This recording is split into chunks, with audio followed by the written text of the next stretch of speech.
Hello, നിങ്ങൾക്കെല്ലാവർക്കും Shiny Xavier YouTube പേജിലേക്ക് ഒത്തിരി സ്നേഹത്തോടെ സ്വാഗതം. ഞാൻ ഇന്ന് റെഡിയാക്കി കാണിക്കുന്നത് ഒരു പൈനാപ്പിൾ പുഡിങ്ങാണ്. നമുക്ക് ക്രിസ്മസ് ഒക്കെ അടുത്ത് വരികയല്ലേ, അപ്പോൾ പുഡിങ്ങിൻ്റെയൊക്കെ ആവശ്യം വരുമല്ലോ. അപ്പോൾ അതിനു വേണ്ടി എളുപ്പത്തിൽ തയ്യാറാക്കാവുന്ന എന്നാൽ വളരെ ടേസ്റ്റി ആയിട്ടുള്ള ഒരു പുഡിങ്ങിൻ്റെ റെസിപ്പിയാണ് കേട്ടോ. ഞാൻ 2 കപ്പ് പൈനാപ്പിൾ എടുക്കുകയാണ്.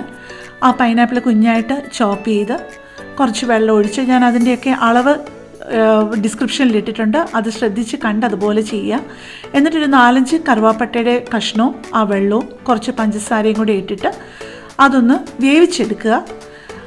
ഇത് കറുവാപ്പട്ടയ്ക്ക് പകരം നമുക്ക് വേണമെന്നുണ്ടെങ്കിൽ ഗ്രാമ്പൂ വേണമെന്നുണ്ടെങ്കിലും യൂസ് ചെയ്യാം. ഒരു 4-5 ഗ്രാമ്പൂ ഇട്ടാലും നല്ലൊരു ഫ്ലേവറാണ്. അതിൻ്റെ ആ ഒരു മണവും രുചിയും ഈ പൈനാപ്പിളിലോട്ട് ഇറങ്ങുമ്പോൾ ഭയങ്കര ടേസ്റ്റാണ്. അപ്പോൾ നിങ്ങൾക്ക് ഇതിൽ ഏത് വേണമെന്നുണ്ടെന്നുണ്ടെങ്കിലും സെലക്ട് ചെയ്യാം കേട്ടോ.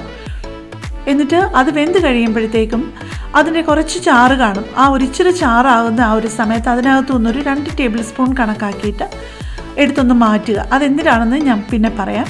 എന്നിട്ട് ബാക്കിയുള്ള ആ വെള്ളവും പഞ്ചസാരയും കൂടെ കലർന്ന ആ മിക്സ്ചറിനകത്ത് അതിട്ട് വറ്റിക്കുക. ആ സമയത്ത് നമുക്ക് ചെയ്യാവുന്ന ഒരു കാര്യം, ചൈന ഗ്രാസ് ഒരു കവറിനകത്ത് ഒരു 10 ഗ്രാമാണ് ഉണ്ടാവുക. അതിൽ നിന്ന് ഒരു 4 ഗ്രാം കറക്റ്റ് 2ആയിട്ട് മുറിച്ചിട്ട് അതിൽ നിന്ന് ഒരു ഇച്ചിരി കൂടെ ഒന്ന് മാറ്റി കഴിഞ്ഞ് കഴിഞ്ഞാൽ 4 ഗ്രാം ആകും. അത് ഒരു 1/2 കപ്പ് വെള്ളത്തിൽ കുതിർക്കാൻ വെക്കുക. ഇപ്പോൾ കണ്ടല്ലോ, അതിൻ്റെ അകത്ത് ആ ഒരു വെള്ളമെല്ലാം പറ്റി നല്ലതായിട്ട് ഇച്ചിരി ഒരു തിക്കായിട്ടങ്ങായി. അത് മാറ്റി തണുക്കാനായിട്ട് വെക്കുക. അപ്പോൾ നമ്മൾ മാറ്റിയ ആ ഒരു 2 ടേബിൾ സ്പൂൺ പൈനാപ്പിൾ ജ്യൂസ് ഉണ്ടല്ലോ, അതും അവിടെയുണ്ട്. പൈനാപ്പിളൊക്കെ വേവിച്ചത് മാറ്റി അതും റെഡിയാക്കി വെച്ചു നമുക്ക്. എന്നിട്ട് അതിനകത്തുനിന്ന് ആ കറുവാപ്പട്ടയെല്ലാം നമുക്ക് വേണമെന്നുണ്ടെങ്കിൽ അങ്ങ് എടുത്ത് മാറ്റാം. അത് മാറ്റുന്നതായിരിക്കും നല്ലത്. പിന്നെ ചൂടില്ലാത്ത പാലിലോട്ട് അല്ലെ വളരെ ചെറിയ ചൂടുള്ള പാലിലോട്ട് ആ പൈനാപ്പിൾ ജ്യൂസ് ഒഴിച്ച് മിക്സ് ചെയ്യുക. ചൂടുള്ള പാലിൽ പൈനാപ്പിൾ ജ്യൂസ് ഒഴിച്ച് കഴിഞ്ഞാൽ നിങ്ങൾക്കറിയാമല്ലോ, അത് പിരിഞ്ഞു പോകും.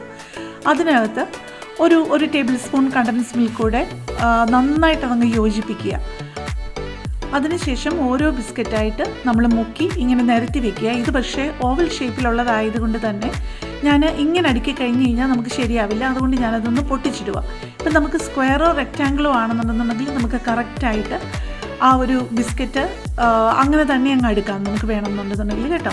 ഇതിപ്പം ഞാൻ താഴെ ഒരു ലെയർ ഇങ്ങനെ പൊട്ടിച്ചിട്ടിട്ട് അതിൻ്റെ മുകളിൽ നിങ്ങൾക്ക് ഇനിയിപ്പം കാണുമ്പോൾ അറിയാം, ഒരു വിപ്പിംഗ് ക്രീമിൻ്റെ ഒരു ലെയർ ഇട്ടിട്ട് അതിൻ്റെ മേലെ ഞാൻ ബിസ്ക്കറ്റ് പൊടിച്ചിട്ടു.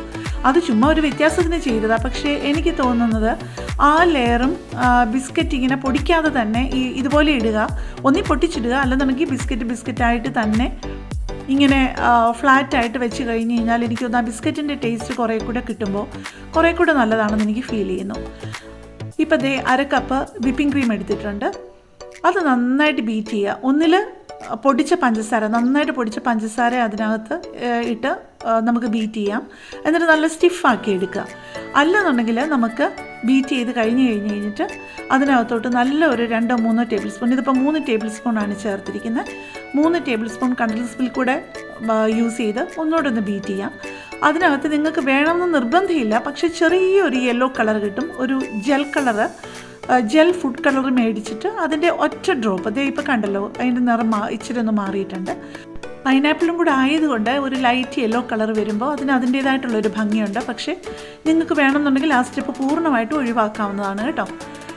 പിന്നെ നമ്മൾ ആ സ്റ്റ്യൂ ചെയ്തെടുത്ത പൈനാപ്പിളിൻ്റെ പകുതി കൂട്ട് നമ്മൾ ഇതിൻ്റെ ഒപ്പം ചേർത്തിട്ടുണ്ട്. അപ്പോൾ അത് ആ മിക്സ്ചർ, ആ വിപ്പിംഗ് ക്രീമിൻ്റെ ആ മിക്സ്ചർ ഇച്ചിരി ഒന്ന് ലൂസാവും. അത് സാരമില്ല, അത് ഫ്രിഡ്ജിൽ വെക്കുമ്പോഴത്തേക്ക് അത് കറക്റ്റ് കട്ടിയായിക്കോളും.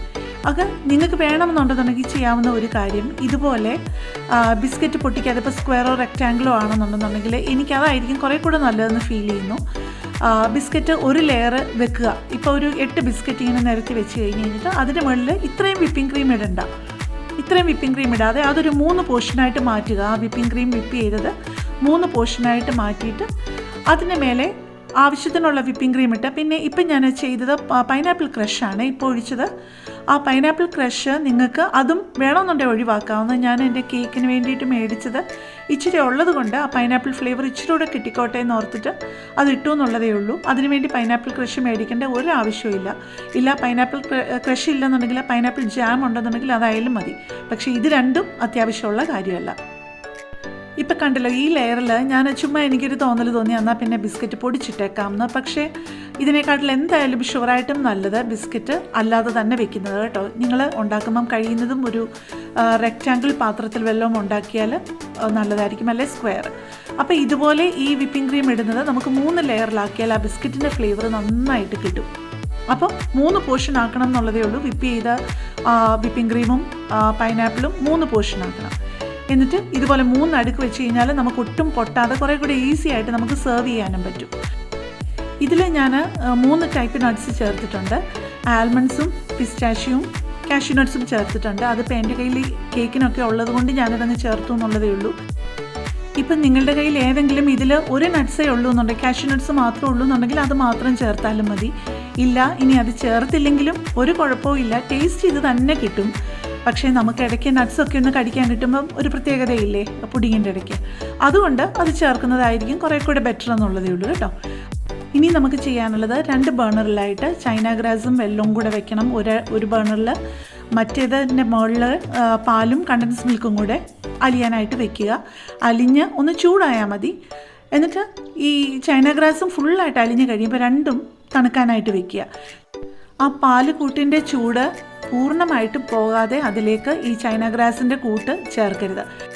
അതായത് രണ്ടും തണുത്ത ശേഷം മാത്രമേ രണ്ടും കൂടെ ഒരുമിച്ച് മിക്സ് ചെയ്യാൻ പാടുള്ളൂ. അപ്പോൾ അതൊക്കെ ചെയ്യുന്നത് വരെ നമ്മൾ അതുവരെ ചെയ്ത ആ ബിസ്ക്കറ്റിൻ്റെ പുഡിങ് ഫ്രിഡ്ജിൽ വെച്ചിരിക്കുകയായിരുന്നു. അത് തന്നെയല്ല, ഞാൻ നട്ട്സ് ഒന്നും അരിഞ്ഞില്ലായിരുന്നു. അപ്പം ആ അരിയുന്ന അത്രയും സമയം ഫ്രിഡ്ജിൽ ഇരിക്കട്ടെ എന്നോർത്ത് ഫ്രിഡ്ജിൽ വെച്ചിരുന്നു. എന്നിട്ട് ആ നട്ട്സ് എല്ലാം, പിസ്റ്റാഷ്യോ ഒക്കെ 2ആയിട്ടൊന്ന് പൊട്ടിച്ചിട്ടതേ ഉള്ളൂ. ആൽമണ്ട്സ് കുഞ്ഞായിട്ട് അരിഞ്ഞു.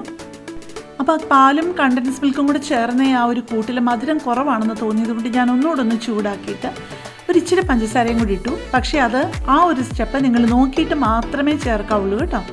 അത് ആവശ്യത്തിന് മധുരം ഉണ്ടെന്നുണ്ടെന്നുണ്ടെങ്കിൽ പിന്നെ ആ പഞ്ചസാരയുടെ ആവശ്യമില്ല.